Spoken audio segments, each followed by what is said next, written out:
Bonjour à tous, j'espère que tout le monde va bien. Je vais continuer l'étude catéchisme de Spirago. On était rendu à parler de la reconnaissance. On était rendu au point 2. Donc, commençons avec un signe de croix. Au nom du Père, du Fils et du Saint-Esprit. Amen. La reconnaissance nous procure de nouveaux bienfaits. Comme j'ai dit, l'ingratitude conduit souvent à la misère. Dieu bénit l'âme reconnaissante. Exemple, Noé, aussitôt après son sacrifice d'action de grâce, reçoit des promesses et des bénédictions nouvelles, dont l'arc-en-ciel fut le gage. Voir Genèse 8, verset 9. Le laboureur répand chaque année ses semences sur la terre, parce qu'il sait qu'elle les rendra largement. Au 108. Dieu fait de même, car rien ne lui est aussi agréable que la gratitude. De Saint Jean Chrysostome. Rien ne rend autant qu'elle la personne capable de recevoir de nouveaux bienfaits, disait Denis le Chartreux. Rien n'augmente autant la sollicitude de Dieu pour l'homme ou la femme, disait Sainte Gertrude. Et rien n'est un moyen aussi sûr pour obtenir la grâce de Dieu. Voir Psaume 49, verset 24, etc. Donc, ne soyez pas ingrats pour ne pas perdre la grâce de Dieu et ses bénédictions.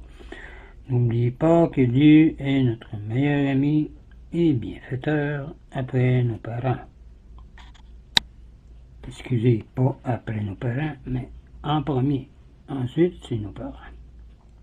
Car l'ingratitude, au contraire, tarit la source des grâces divines, disait saint Augustin. Car celui qui ne rend pas grâce pour les bienfaits reçus n'est pas digne d'en recevoir de nouveau, disait saint Thomas d'Aquin. L'ingratitude est l'ennemi de la grâce et de Dieu et du salut. Rien ne déplaît plus à Dieu, surtout de la part d'enfants qu'il a sauvés et comblés de grâce et de bénédiction. De Saint Bernard, celui qui répond au bien par le mal verra le malheur s'attacher à sa maison, disait le Proverbe 17, verset 30, verset 13, ainsi de suite. On le voit par la fin misérable de Judas et de certains qui avaient reçu de Jésus tant de bienfaits et le trahit de même. Une âme reconnaissante s'attire l'amitié de Dieu et des autres. Une âme ingrate devient la proie de Satan, disait saint Clément de Rome. L'ingratitude est donc le signe d'une âme basse et mauvaise.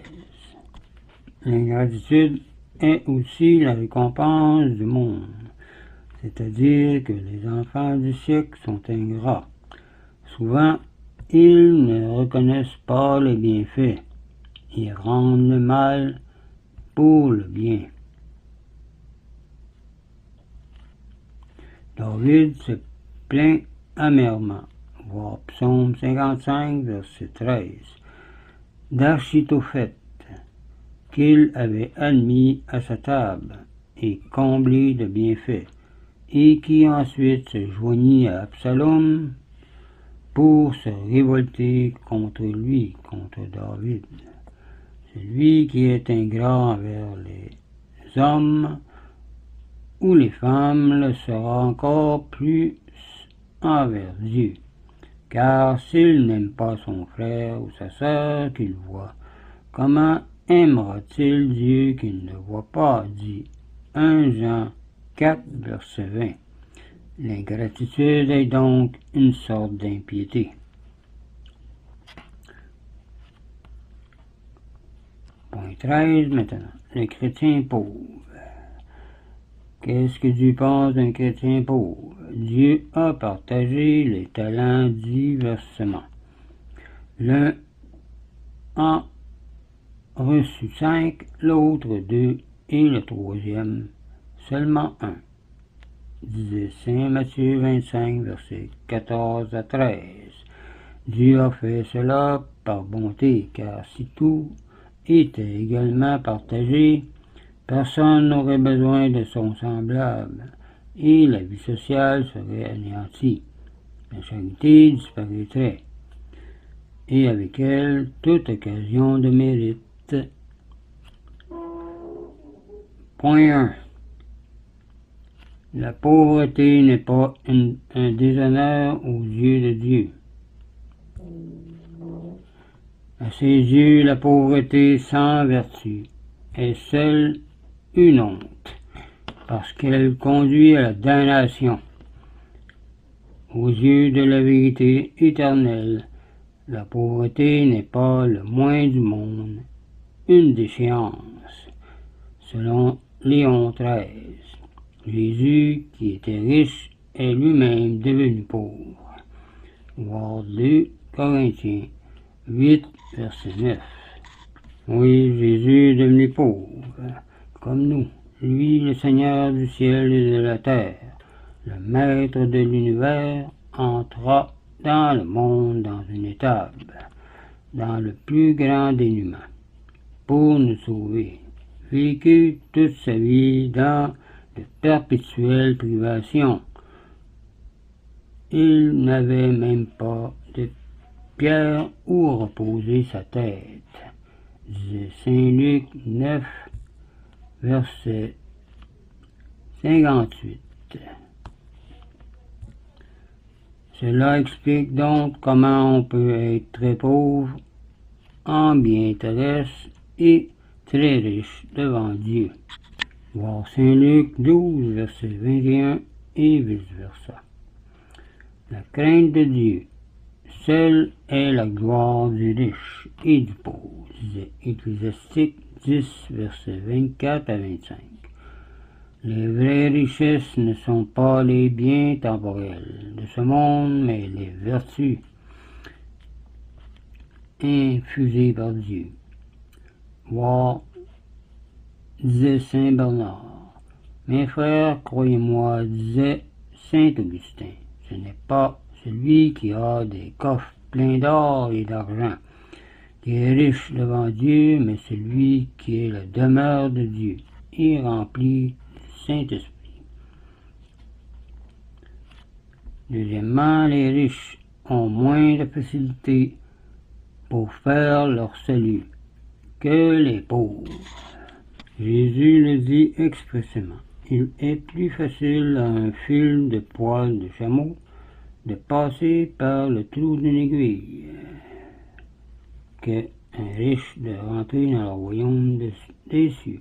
Voir Saint Matthieu 19, verset 14, et ainsi de suite. La richesse met en danger de devenir orgueilleux, avide, hautain, dur, paresseux, sensuel, et de tomber dans l'oubli de Dieu, parce qu'elle fournit les moyens de satisfaire tous les penchants mauvais.